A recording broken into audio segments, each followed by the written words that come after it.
2 दिन पूर्व जोशीमठ का जायजा लेने के उपरांत कांग्रेस मुख्यालय देहरादून में प्रेस बंधुओं को संबोधित करते हुए करण महारा। प्रवक्ता शीशपाल बिष्ट जी, आप सभी यहाँ पर बहुत ही शॉर्ट नोटिस पर आए हैं और इस कड़ाके की सर्दी में भी आपने बहुमूल्य समय यहाँ निकाला है, उसके लिए आपका बहुत धन्यवाद, आभार। मैं माननीय अध्यक्ष जी से निवेदन करूंगी कि वो अपना संबोधन आपके सामने रखें। आदरणीय सभी पत्रकार बंधु, उपस्थित महामंत्री विजय सारस्वत जी, उपस्थित आदरणीय मथुरा दत्त जोशी जी, आदरणीय धीरेन्द्र प्रताप जी, नवीन जोशी जी, गरिमा दसवानी जी, शीशपाल जी और उपस्थित सभी इलेक्ट्रॉनिक और प्रिंट मीडिया के हमारे साथी। कल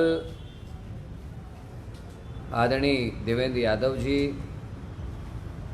आदरणीय सीएलपी लीडर यशपाल आर्या जी, राजेंद्र भंडारी जी, पूर्व अध्यक्ष गणेश गोदियाल जी और मैं स्वयं जोशीमठ और कर्णप्रयाग गए थे और जो वहाँ के हालात हैं उनके विषय में मैंने सोचा कि आपके माध्यम से हम लोगों तक ये जानकारी पहुंचाएं कि वहाँ क्या हो रहा है। कोई भी दुकान या प्रतिष्ठान पूरे जोशीमठ में ऐसा नहीं है जिसके बाहर से एनटीपीसी गो बैक के पोस्टर्स ना लगे हों। और आज से जब 9 दिन पहले मैं वहाँ गया था तब में और आज में हालात और बदतर होते हुए दिखाई दे रहे हैं। लोगों को बहुत सारी शिकायतें प्रशासन से हैं, जैसे नीचे का मकान डेंजरस नहीं दिखाया गया है या रहने लायक नहीं दिखाया गया है, और ऊपर के मकान को खतरे में दिखाया गया है, डेंजरस दिखाया गया है, ये दिखाया गया कि ये रहने लायक नहीं है।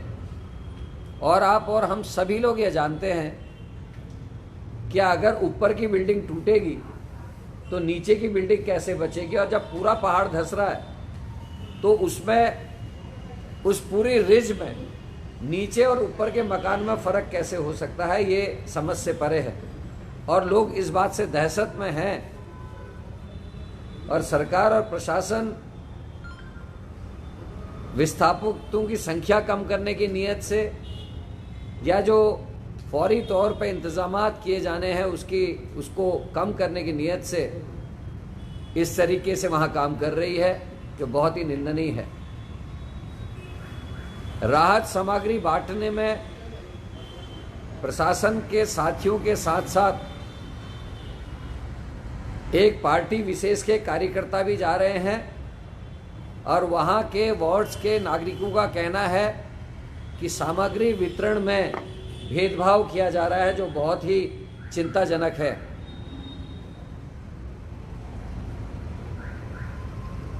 एक ही दिन में केंद्रीय राज्य मंत्री माननीय अजय भट्ट जी का बयान आता है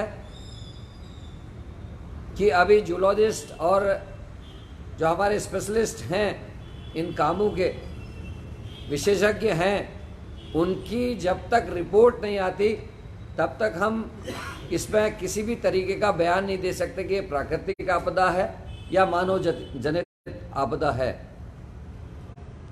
लेकिन उसी दिन मुख्यमंत्री जी एनटीपीसी को क्लीन चिट दे देते हैं, कहते हैं कि एनटीपीसी की टनल की वजह से ये परेशानी नहीं है।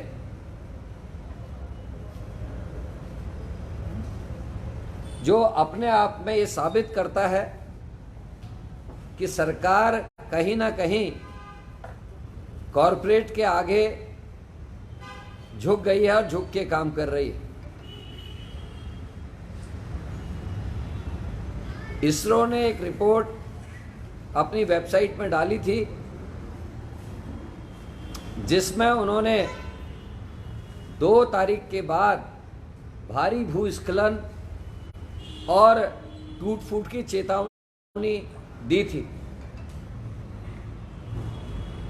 और जब इसरो या कोई इस तरीके के संस्थान कोई चेतावनी देते हैं, साइंटिस्ट कोई चेतावनी देते हैं, जूलॉजिस्ट कोई चेतावनी देते हैं, तो उसका तात्पर्य, उसका उद्देश्य सरकार को चेताना होता है ताकि वो प्रिवेंटली जो भी उनको कदम उठाने हैं वो उठाएं ताकि लोगों को दिक्कतें ना हो, उनको बचाया जा सके।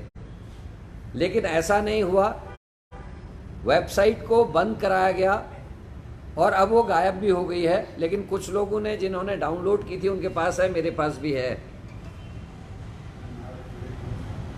और माननीय मंत्री जी का, धन सिंह रावत जी का ये बयान अखबारों के माध्यम से आया कि हमने इसरो में बात की और उसको बंद करवाया, जो बहुत ही हास्यास्पद है और गैर जिम्मेदाराना कदम मैं इसको देखता हूं।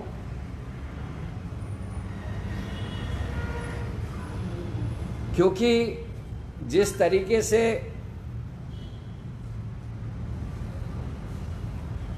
कर्णप्रयाग के बहुगुणा नगर में 38 परिवारों को शिफ्ट किया है 3 महीने पहले, और मैंने स्वयं वहां जाकर कल लोगों से बात की। प्रभारी जी भी साथ में थे, सीएलपी साहब भी साथ में थे, गोदियाल जी भी थे। लोगों ने एप्लीकेशंस दिखाई हैं जो 2021 अगस्त सितंबर के आसपास लोगों ने प्रशासन को, मंत्रियों को, मुख्यमंत्री को पत्र प्रेषित किए हैं। लेकिन 2021 से अभी तक सरकार ने कोई कदम नहीं उठाया, प्रशासन वहां गया नहीं। और अब वो लगभग 35 के आसपास मकान मैंने स्वयं देखे हैं जो कभी भी गिर सकते हैं, और उससे सड़क में चलने वाले यात्रियों की भी जान को खतरा हो सकता है। जिसमें प्रमुख तौर पर गब्बर सिंह रावत और गब्बर सिंह नेगी, 2 ऐसे लोग हैं। सौभाग्य से मतलब दोनों का नाम एक ही हो गया, लेकिन एक नेगी है, एक रावत है। इनके आवासों को जो सड़क से लगे हुए हैं उससे आने जाने वाले राहगीरों को भी खतरा हो सकता है, जो मैंने स्वयं महसूस किया। उसके अलावा गोपेश्वर में बड़ी भारी भूस्खलन हुआ है, जिसमें पूरा एक मोहल्ला खतरे की जद पे है। और लोगों का ये कहना है कि रेलवे टनल्स जो बन रही है, छोड़ दो इसको, उसके कारण ये हो रहा है। रुद्रप्रयाग में मकानों में दरारें हैं, उत्तरकाशी में भी दरारें हैं, टिहरी में भी दरारें हैं, नैनीताल का बैंड स्टैंड फट गया है, और नैनीताल में जो बलिया नाला है वो इतना भू कटाव कर चुका कि जीआईसी की बिल्डिंग को खाली कराने की नौबत आ गई है। वहीं मसूरी से भी इस तरीके की खबरें लगातार आ रही हैं। धारचूला में भी एक ऐसी वसाहत जिसमें 1,500 से ज़्यादा लोग रहते हैं, उसमें पिछले साल से लगातार भूस्खलन हो रहा है और लोग डरे हुए हैं कि इस बार की बरसात में क्या होगा। पिछले बार आप ही लोगों के साथियों ने 1-1 मीटर तक मलबा भरा हुआ घरों में वहाँ दिखाया था, वहाँ आज फिर खतरा बढ़ा है। वैज्ञानिकों का, जूलॉजिस्ट का ये कहना है कि ये नया हिमालय है, एकदम नया है, अभी ये उस तरीके से मजबूत चट्टानों पर स्थित नहीं है, उसमें समय लगता है। और जिस तरीके से विकास के नाम पर विनाश किया जा रहा है वो हम सब के लिए अब चिंता का विषय है। जो 2005 में आदरणीय मनमोहन सिंह जी ने आपदा प्रबंधन अधिनियम बनाया था, उसके नियमों का विकास कार्यों में खुला उल्लंघन देखने को मिल रहा है और लोगों की नाराजगी इस बात को लेकर है। और कांग्रेस जिस तरीके से वहाँ अनप्लैन्ड और अनकंट्रोल्ड डायनामाइट्स लगाए जा रहे हैं, उनका विस्फोट किया जा रहा है, उसका खुला विरोध करती है। संघर्ष समिति ने कल नाराजी जताई। पीपल कोठी में बसाने की बात एक तरफा प्रशासन और सरकार कर रही है और हमें ये लगता है कि सरकार जिस तरीके के इंतजामात वहाँ कर रही है वो पीड़ित लोगों को थकाने का काम कर रही है, ताकि आखिर में लोग इतने परेशान हो जाएं कि सरकार जो चाहे वो उनसे मनवा ले, जैसा चाहे उनको बसने के लिए मजबूर कर सके। वहाँ के निवासियों का ये कहना है, जब पूरा पहाड़ दरक रहा है, जब टिहरी में दरारें आ रही हों, उत्तरकाशी में दरारें आ रही, कर्णप्रयाग का एक पूरा नगर खराब हो रहा है, तो फिर हमको पहाड़ में बसाने की बात क्यों हो रही है? हमको दोबारा विस्थापित किया जाएगा। और वहाँ की अभी तक जोग्राफिकल कंडीशन अंदर की क्रस्ट की क्या है, ये पता नहीं। कितना लोड पीपल कोठी में हम दे सकते हैं, ये भी एक जांच का विषय है। उनका ये कहना है कि टिहरी डैम विस्थापितों की तरह हमको भी देहरादून, ऋषिकेश, हरिद्वार इत्यादि क्षेत्रों में जहाँ भी उपयुक्त जमीन मिले वहाँ बसाया जाना चाहिए। वो लोग अभी भी इस बात को कह रहे हैं कि वन टाइम सेटलमेंट होना चाहिए।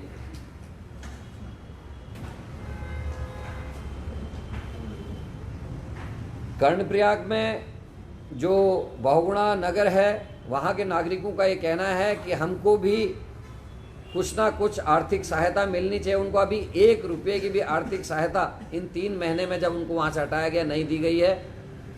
ना ही उनके भवनों का मूल्यांकन किया गया है और कोई ठोस रणनीति सरकार या प्रशासन की नहीं दिखती। उसी तरीके से गोपेश्वर, उसी तरीके से रुद्रप्रयाग, उत्तरकाशी इत्यादि की बात भी है।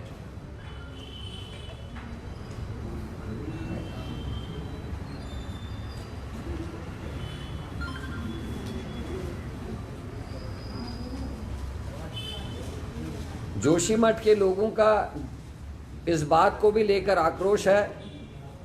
आदि शंकराचार्य जी की जो वहाँ मठ है, उसमें एक व्यक्ति को मुख्यमंत्री जी ने ला के बैठा दिया है। जब वो गए थे 9 तारीख को, नहीं 11 तारीख को, तो उनके साथ एक व्यक्ति था जिसको मठ पे जबरदस्ती बैठा दिया गया है, जिसको लेकर भी वहाँ के स्थानीय नागरिकों में रोष देखने को मिल रहा है।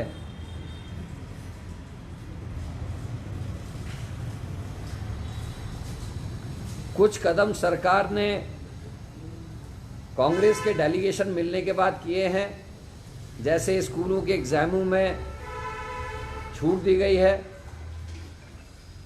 और जो 5,000 रुपये आर्थिक सहायता सरकार दे रही थी उसको 1.5 लाख करने की बात सरकार ने कही है। कुछ लोगों को मिला भी है, लेकिन उसमें जो शर्त ये रखी गई है कि वो कंपनसेशन में से काटा जाएगा। इस बात को लेकर भी लोगों में नाराजी है।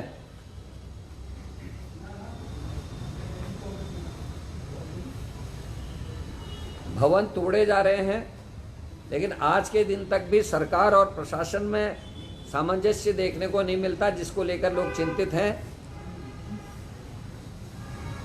सचिव स्तर की जो बैठक थी वो नाकामयाब रही और लोगों का ये कहना था कि जो बैठक हो रही है उसमें नेताओं को जगह दी गई है, प्रशासन के लोगों को जगह दी गई है, लेकिन जो पीड़ित पक्ष है, जिनके मकान और व्यवसाय तोड़े गए हैं, उनकी तरफ से किसी को भी उसमें प्रतिनिधित्व करने का मौका नहीं दिया गया है, जिसको लेकर लोगों में नाराजी है।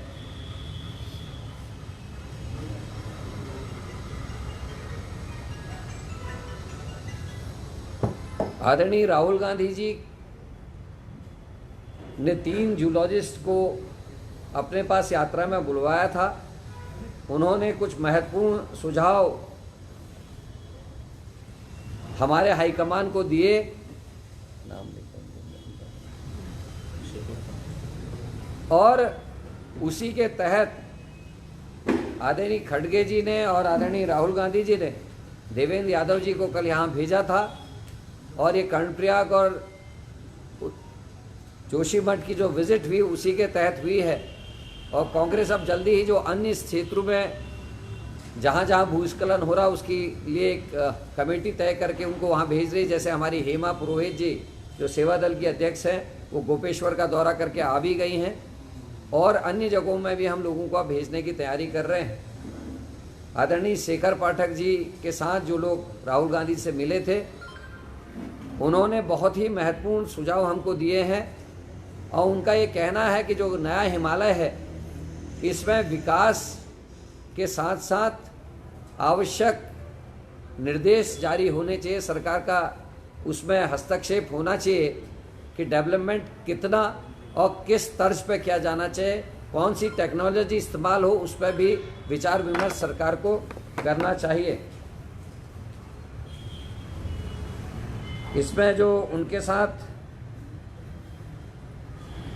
बौद्धिक जो लोग गए थे उसमें जेएनयू के पूर्व प्रोफेसर जनजाति मामलों के विशेषज्ञ प्रोफेसर बलबीर सिंह बुटोला, सेवानिवृत्त जवाहरलाल नेहरू विश्वविद्यालय के फेलो डॉक्टर प्रकाश उपाध्याय और पाठक जी इत्यादि लोग उसमें सम्मिलित थे। तो मेरा आप सबसे भी एक अनुग्रह है, एक आपसे गुजारिश भी करना चाहता हूं सभी पत्रकार बंधुओं से कि इस समय जिस तरीके का माहौल पूरे उत्तराखंड में है, आप लोगों से हमारी वही अपेक्षा है जो उत्तराखंड आंदोलन के समय पे आप लोगों की भूमिका रही थी। जिस तरीके से एक मंत्री 2 दिन में 2 अलग अलग बयान दे रहे हैं इसरो के मामले में, निश्चित ही मैं चाहूँगा कि आप लोग इस विषय को भी तवज्जो देंगे ताकि लोगों तक सही जानकारी पहुंच सके। और आपके जो संगी साथी अन्य स्थानों में हैं, जैसे गोपेश्वर में जो आपके साथी हैं, जो कर्णप्रयाग में आपके साथी हैं, जो उत्तरकाशी में आपके साथी हैं, जिन जिन जगहों का हमने जिक्र किया है जहां दिक्कतें आ रही, खासकर धारचूला में भी मैं कह रहा हूं, उन चीज़ों को भी आप हाईलाइट करेंगे ताकि सरकार समय रहते हुए जागे और लोगों के पुनर्स्थापन के साथ साथ उनको राहत देने तक की कार्रवाई करे। और एनटीपीसी जैसी जो बड़ी कॉरपोरेट्स हैं, इनके कामों में समय रहते हुए रोक लगाई जा सके, तो इसके लिए हम आपके सहयोग की अपेक्षा करते हैं। और कोई प्रश्न आपके हैं तो आप ज़रूर मुझसे पूछ सकते हैं।